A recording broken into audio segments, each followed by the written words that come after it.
By election ಕಾವು ಈಗಷ್ಟೇ ತಣ್ಣಗಾಗಿದೆ. ಆದರೆ ಚನ್ನಪಟ್ಟಣದಲ್ಲಿ ಫಲಿತಾಂಶಕ್ಕೂ ಮೊದಲೇ ಸೈನಿಕ ಶಸ್ತ್ರ ತ್ಯಾಗ ಮಾಡಿದ್ದಾರೆ. ಯೋಗೇಶ್ವರ್ ಅದ್ಯಾಕೋ ಸೋಲಿನ ಮಾತನಾಡಿದ್ದಾರೆ. ಯಾಕೆ ಅಂತ ಹೇಳ್ತೀವಿ, ಕೇಳಿ.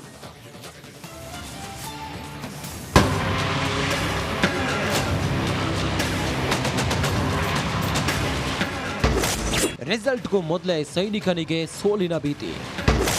ಸಿಪಿ ಯೋಗೇಶ್ವರ್ಗೆ ಮುಳ್ಳಾಯ್ತಾ ಜಮೀರ್ ಮಾತು. ಬಿಜೆಪಿ ಸೆ ಖತರ್ನಾಕ್ ಕಾಲಿಯಾ ಕುಮಾರಸ್ವಾಮಿ ಕರ್ಕೋ. ಕೇಳಿದ್ರಲ್ಲ, ಈ ಒಂದು ಹೇಳಿಕೆ ಈಗ ಕಾಂಗ್ರೆಸ್ಗೆ ಮುಳುವಾಗುವ ಲಕ್ಷಣಗಳು ಕಾಣುತ್ತಿವೆ. ಹೇಗಂತ ನಾವು ಹೇಳ್ತಿಲ್ಲ, ಸ್ವತಃ ಚನ್ನಪಟ್ಟಣದ ಕಾಂಗ್ರೆಸ್ ಅಭ್ಯರ್ಥಿ ಸಿಪಿ ಯೋಗೇಶ್ವರ್ ಹೇಳ್ತಿದ್ದಾರೆ. ಸೈನಿಕನಿಗೆ ಜಮೀರ್ ಹೇಳಿಕೆ ಕಂಟಕ. ಮಟ್ಟಿಗೆ ಡ್ಯಾಮೇಜ್ ಆಗಿದೆ ಅಂತ ನಮ್ಮ ಕಾರ್ಯಕರ್ತರು ಹೇಳ್ತಾ ಇದ್ದಾರೆ. ಯಾರು JDSನ ಭಾಳಷ್ಟು ಜನ ಯುವಕರು ನನ್ನ ಮೇಲೆ ಪ್ರಭಾವಿತರಾಗಿ ನನಗೆ ಓಟ್ ಹಾಕಬೇಕು ಅಂತ ಇದ್ದರು, ಅವರು ಸ್ವಲ್ಪ ಘಾಸಿಗೆ ಒಳಗಾಗಿದ್ದಾರೆ, ಒಂದಷ್ಟು ಪರ್ಸೆಂಟೇಜ್ ಅಂತ ಹೇಳ್ತಾ ಇದ್ದಾರೆ. ನೋಡಬೇಕು ಏನೇನಾಗಿದೆ ಅಂತ ಗೊತ್ತಾಗಲ್ಲ. ಜಮೀರ್ ಮಾತು ಮತಗಳ ಮೇಲೆ ಎಫೆಕ್ಟ್. ಒಳಸಂಚು ಉಪಚುನಾವಣೆಗಳಲ್ಲಿ ನಡೆಯಲ್ಲ. ಜಮೀರ್ ಅವರು ಕೂಡ ಭಾಳಷ್ಟು ಮತಗಳನ್ನು ಕ್ರೋಢೀಕರಣ ಮಾಡೋ ಪ್ರಯತ್ನದಲ್ಲಿ ಮಾಡಿದ್ದಾರೆ. ಅವ್ರ ಮಾತಿನ ರಭಸದಲ್ಲಿ ಒಂದಷ್ಟು ಹಳೆಯ ಸ್ನೇಹ ವಿಶ್ವಾಸಕ್ಕೆ ಮಾತಾಡಿರ್ಬೋದು. ಅದು ಮಾಧ್ಯಮಗಳು ಅದನ್ನು ಪ್ರಮುಖವಾಗಿ ಅದನ್ನು ಪ್ರಚಾರ ಮಾಡಿ ರಾಜ್ಯದಲ್ಲಿ ಅದನ್ನು ದೊಡ್ಡ ಸುದ್ದಿ ಮಾಡಿ ಮತದಾರರ ಮೇಲೆ ಪ್ರಭಾವ ಬೀರ್ತಕ್ಕಂಥ ವಿಶ್ಲೇಷಣೆ ಕೂಡ ಮಾಡಿಬಿಟ್ಟು ಭಾಳ ಜನ ನಾನು ಸುದ್ದಿ ವಿಶ್ಲೇಷಣೆ ಮಾಡೋರು ಕೂಡ ಹೇಳಿದ್ರು ಅದ್ರ ಬಗ್ಗೆ. ಸೋಲಿಸಿ ಅವ್ರನ್ನ, ಯಾರು ಜಮೀರ್ ವಿರುದ್ಧ ಹೇಳಿಕೆ ಕೊಟ್ಟವ್ರನ್ನ ಸೋಲಿಸಬೇಕು ಮತದಾರರು ಅಂತ. ನೋಡೋಣ ರಿಸಲ್ಟ್ ಬರುತ್ತಲ್ಲ, ನೋಡೋಣ. ಫಲಿತಾಂಶ ಏನು ಬೇಕಾದರೂ ಆಗಬಹುದು. ಅದು ಎರಡು ಪಕ್ಷಗಳು, JDS ಮತ್ತು BJP. ಇಲ್ಲಿ ನಂದು ಮತ್ತು ಕಾಂಗ್ರೆಸ್ಸು ಎರಡೂ ಸಮಬಲ ಇದೆ. ಈಗೂ ಆಗ್ಬೋದು, ಆಗ್ಬೋದು. ಯೋಗೇಶ್ವರ್ ಹೇಳಿಕೆಗೆ ತಿರುಗೇಟು ನೀಡಿರುವ ಅಶೋಕ್, ನಿಖಿಲ್ ಕುಮಾರಸ್ವಾಮಿ ಈಗಾಗಲೇ ಗೆದ್ದಿದ್ದಾರೆ. ಇದಕ್ಕೆ ಸಹಕರಿಸಿದ ಕಾಂಗ್ರೆಸ್ ನಾಯಕರಿಗೆ ಅಭಿನಂದನೆ ಸಲ್ಲಿಸುತ್ತೇವೆ ಅಂತ ವ್ಯಂಗ್ಯವಾಡಿದ್ದಾರೆ.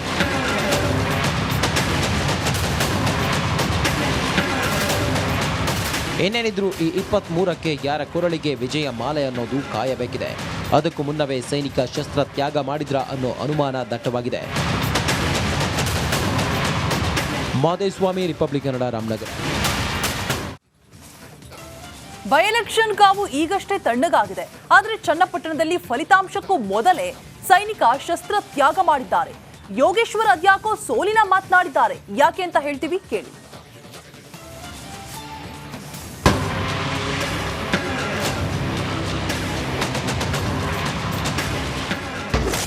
ರಿಸಲ್ಟ್ಗೂ ಮೊದಲೇ ಸೈನಿಕನಿಗೆ ಸೋಲಿನ ಭೀತಿ. ಸಿಪಿ ಯೋಗೇಶ್ವರ್ಗೆ ಮುಳ್ಳಾಯ್ತಾ ಜಮೀರ್ ಮಾತು. ಬಿಜೆಪಿ ಸೆ ಖತರ್ನಾಕ್ ಕಾಲಿಯಾ ಕುಮಾರಸ್ವಾಮಿ ಕರ್ಕೋ. ಕೇಳಿದ್ರಲ್ಲ, ಈ ಒಂದು ಹೇಳಿಕೆ ಈಗ ಕಾಂಗ್ರೆಸ್ಗೆ ಮುಳುವಾಗುವ ಲಕ್ಷಣಗಳು ಕಾಣುತ್ತಿವೆ. ಹೇಗಂತ ನಾವು ಹೇಳ್ತಿಲ್ಲ, ಸ್ವತಃ ಚನ್ನಪಟ್ಟಣದ ಕಾಂಗ್ರೆಸ್ ಅಭ್ಯರ್ಥಿ ಸಿಪಿ ಯೋಗೇಶ್ವರ್ ಹೇಳ್ತಿದ್ದಾರೆ. ಸೈನಿಕನಿಗೆ ಜಮೀರ್ ಹೇಳಿಕೆ ಕಂಟಕ. ಮಟ್ಟಿಗೆ ಡ್ಯಾಮೇಜ್ ಆಗಿದೆ ಅಂತ ನಮ್ಮ ಕಾರ್ಯಕರ್ತರು ಹೇಳ್ತಾ ಇದ್ದಾರೆ. ಯಾರು JDSನ ಭಾಳಷ್ಟು ಜನ ಯುವಕರು ನನ್ನ ಮೇಲೆ ಪ್ರಭಾವಿತರಾಗಿ ನನಗೆ ಓಟ್ ಹಾಕಬೇಕು ಅಂತ ಇದ್ದರು, ಅವರು ಸ್ವಲ್ಪ ಘಾಸಿಗೆ ಒಳಗಾಗಿದ್ದಾರೆ, ಒಂದಷ್ಟು ಪರ್ಸೆಂಟೇಜ್ ಅಂತ ಹೇಳ್ತಾ ಇದ್ದಾರೆ. ನೋಡಬೇಕು ಏನೇನಾಗಿದೆ ಅಂತ ಗೊತ್ತಾಗಲ್ಲ. ಜಮೀರ್ ಮಾತು ಮತಗಳ ಮೇಲೆ ಎಫೆಕ್ಟ್. ಒಳಸಂಚು ಉಪಚುನಾವಣೆಗಳಲ್ಲಿ ನಡೆಯಲ್ಲ. ಜಮೀರ್ ಅವರು ಕೂಡ ಭಾಳಷ್ಟು ಮತಗಳನ್ನು ಕ್ರೋಢೀಕರಣ ಮಾಡೋ ಪ್ರಯತ್ನದಲ್ಲಿ ಮಾಡಿದ್ದಾರೆ. ಅವ್ರ ಮಾತಿನ ರಭಸದಲ್ಲಿ ಒಂದಷ್ಟು ಹಳೆಯ ಸ್ನೇಹ ವಿಶ್ವಾಸಕ್ಕೆ ಮಾತಾಡಿರ್ಬೋದು. ಅದು ಮಾಧ್ಯಮಗಳು ಅದನ್ನು ಪ್ರಮುಖವಾಗಿ ಅದನ್ನು ಪ್ರಚಾರ ಮಾಡಿ ರಾಜ್ಯದಲ್ಲಿ ಅದನ್ನು ದೊಡ್ಡ ಸುದ್ದಿ ಮಾಡಿ ಮತದಾರರ ಮೇಲೆ ಪ್ರಭಾವ ಬೀರ್ತಕ್ಕಂಥ ವಿಶ್ಲೇಷಣೆ ಕೂಡ ಮಾಡಿಬಿಟ್ಟು ಭಾಳ ಜನ ನಾನು ಸುದ್ದಿ ವಿಶ್ಲೇಷಣೆ ಮಾಡೋರು ಕೂಡ ಹೇಳಿದ್ರು ಅದ್ರ ಬಗ್ಗೆ. ಸೋಲಿಸಿ ಅವ್ರನ್ನ, ಯಾರು ಜಮೀರ್ ವಿರುದ್ಧ ಹೇಳಿಕೆ ಕೊಟ್ಟವ್ರನ್ನ ಸೋಲಿಸಬೇಕು ಮತದಾರರು ಅಂತ. ನೋಡೋಣ ರಿಸಲ್ಟ್ ಬರುತ್ತಲ್ಲ, ನೋಡೋಣ. ಫಲಿತಾಂಶ ಏನು ಬೇಕಾದರೂ ಆಗಬಹುದು. ಅದು ಎರಡು ಪಕ್ಷಗಳು, JDS ಮತ್ತು BJP. ಇಲ್ಲಿ ನಂದು ಮತ್ತು ಕಾಂಗ್ರೆಸ್ಸು ಎರಡೂ ಸಮಬಲ ಇದೆ. ಈಗೂ ಆಗ್ಬೋದು, ಆಗ್ಬೋದು. ಯೋಗೇಶ್ವರ್ ಹೇಳಿಕೆಗೆ ತಿರುಗೇಟು ನೀಡಿರುವ ಅಶೋಕ್, ನಿಖಿಲ್ ಕುಮಾರಸ್ವಾಮಿ ಈಗಾಗಲೇ ಗೆದ್ದಿದ್ದಾರೆ. ಇದಕ್ಕೆ ಸಹಕರಿಸಿದ ಕಾಂಗ್ರೆಸ್ ನಾಯಕರಿಗೆ ಅಭಿನಂದನೆ ಸಲ್ಲಿಸುತ್ತೇವೆ ಅಂತ ವ್ಯಂಗ್ಯವಾಡಿದ್ದಾರೆ.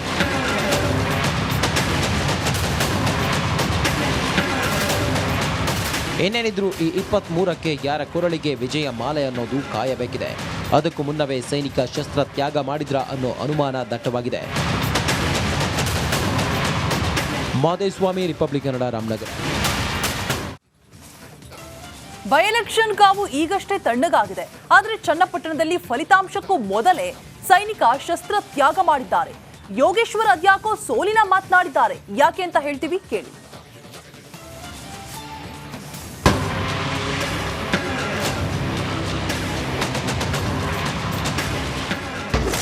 ರಿಸಲ್ಟ್ಗೂ ಮೊದಲೇ ಸೈನಿಕನಿಗೆ ಸೋಲಿನ ಭೀತಿ. ಸಿಪಿ ಯೋಗೇಶ್ವರ್ಗೆ ಮುಳ್ಳಾಯ್ತಾ ಜಮೀರ್ ಮಾತು. बीजेपी से खतरनाक कालिया कुमारस्वामी को ಕೇಳಿದ್ರಲ್ಲ, ಈ ಒಂದು ಹೇಳಿಕೆ ಈಗ ಕಾಂಗ್ರೆಸ್ಗೆ ಮುಳುವಾಗುವ ಲಕ್ಷಣಗಳು ಕಾಣುತ್ತಿವೆ.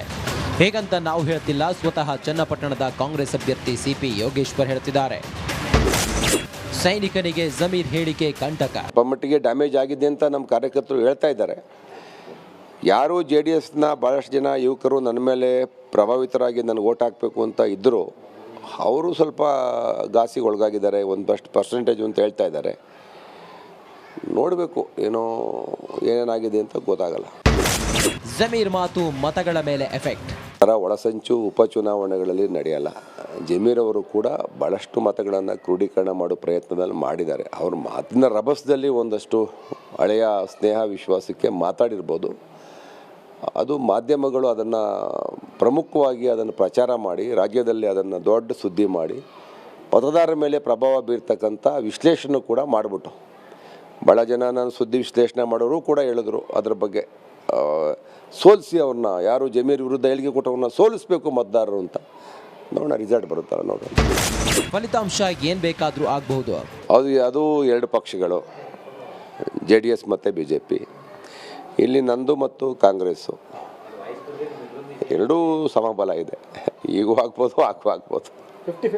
ಯೋಗೇಶ್ವರ್ ಹೇಳಿಕೆಗೆ ತಿರುಗೇಟು ನೀಡಿರುವ ಅಶೋಕ್, ನಿಖಿಲ್ ಕುಮಾರಸ್ವಾಮಿ ಈಗಾಗಲೇ ಗೆದ್ದಿದ್ದಾರೆ. ಇದಕ್ಕೆ ಸಹಕರಿಸಿದ ಕಾಂಗ್ರೆಸ್ ನಾಯಕರಿಗೆ ಅಭಿನಂದನೆ ಸಲ್ಲಿಸುತ್ತೇವೆ ಅಂತ ವ್ಯಂಗ್ಯವಾಡಿದ್ದಾರೆ.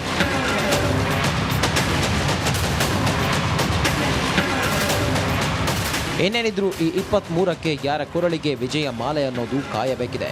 ಅದಕ್ಕೂ ಮುನ್ನವೇ ಸೈನಿಕ ಶಸ್ತ್ರ ತ್ಯಾಗ ಮಾಡಿದ್ರ ಅನ್ನೋ ಅನುಮಾನ ದಟ್ಟವಾಗಿದೆ. Madeswamy, Republic Kannada, Ramanagara. By election ಕಾವು ಈಗಷ್ಟೇ ತಣ್ಣಗಾಗಿದೆ. ಆದರೆ ಚನ್ನಪಟ್ಟಣದಲ್ಲಿ ಫಲಿತಾಂಶಕ್ಕೂ ಮೊದಲೇ ಸೈನಿಕ ಶಸ್ತ್ರ ತ್ಯಾಗ ಮಾಡಿದ್ದಾರೆ.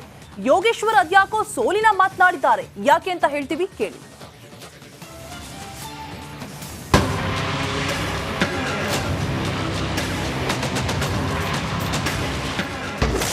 ರಿಸಲ್ಟ್ಗೂ ಮೊದಲೇ ಸೈನಿಕನಿಗೆ ಸೋಲಿನ ಭೀತಿ. ಸಿಪಿ ಯೋಗೇಶ್ವರ್ಗೆ ಮುಳ್ಳಾಯ್ತಾ ಜಮೀರ್ ಮಾತು. बीजेपी से खतरनाक कालिया कुमारस्वामी को ಕೇಳಿದ್ರಲ್ಲ, ಈ ಒಂದು ಹೇಳಿಕೆ ಈಗ ಕಾಂಗ್ರೆಸ್ಗೆ ಮುಳುವಾಗುವ ಲಕ್ಷಣಗಳು ಕಾಣುತ್ತಿವೆ. ಹೇಗಂತ ನಾವು ಹೇಳ್ತಿಲ್ಲ, ಸ್ವತಃ ಚನ್ನಪಟ್ಟಣದ ಕಾಂಗ್ರೆಸ್ ಅಭ್ಯರ್ಥಿ ಸಿಪಿ ಯೋಗೇಶ್ವರ್ ಹೇಳ್ತಿದ್ದಾರೆ. ಸೈನಿಕನಿಗೆ ಜಮೀರ್ ಹೇಳಿಕೆ ಕಂಟಕ. ಮಟ್ಟಿಗೆ ಡ್ಯಾಮೇಜ್ ಆಗಿದೆ ಅಂತ ನಮ್ಮ ಕಾರ್ಯಕರ್ತರು ಹೇಳ್ತಾ ಇದ್ದಾರೆ.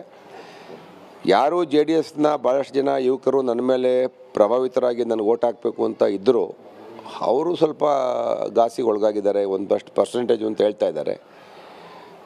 ನೋಡಬೇಕು ಏನೇನಾಗಿದೆ ಅಂತ ಗೊತ್ತಾಗಲ್ಲ. ಜಮೀರ್ ಮಾತು ಮತಗಳ ಮೇಲೆ ಎಫೆಕ್ಟ್. ಒಳಸಂಚು ಉಪಚುನಾವಣೆಗಳಲ್ಲಿ ನಡೆಯಲ್ಲ. ಜಮೀರ್ ಅವರು ಕೂಡ ಭಾಳಷ್ಟು ಮತಗಳನ್ನು ಕ್ರೋಢೀಕರಣ ಮಾಡೋ ಪ್ರಯತ್ನದಲ್ಲಿ ಮಾಡಿದ್ದಾರೆ. ಅವ್ರ ಮಾತಿನ ರಭಸದಲ್ಲಿ ಒಂದಷ್ಟು ಹಳೆಯ ಸ್ನೇಹ ವಿಶ್ವಾಸಕ್ಕೆ ಮಾತಾಡಿರ್ಬೋದು.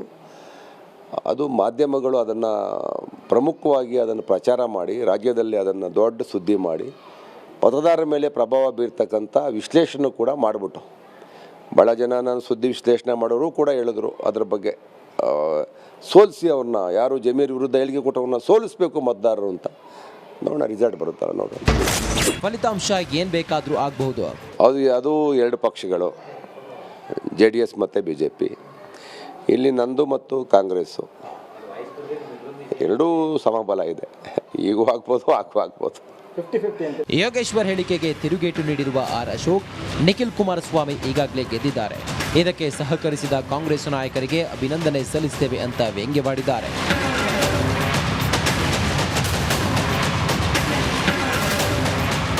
ಏನೇನಿದ್ರು ಈ 23ಕ್ಕೆ ಯಾರ ಕೊರಳಿಗೆ ವಿಜಯ ಮಾಲೆ ಅನ್ನೋದು ಕಾಯಬೇಕಿದೆ. ಅದಕ್ಕೂ ಮುನ್ನವೇ ಸೈನಿಕ ಶಸ್ತ್ರ ತ್ಯಾಗ ಮಾಡಿದ್ರ ಅನ್ನೋ ಅನುಮಾನ ದಟ್ಟವಾಗಿದೆ. ಮಾದೇಸ್ವಾಮಿ, ರಿಪಬ್ಲಿಕ್ ಕನ್ನಡ, ರಾಮನಗರ.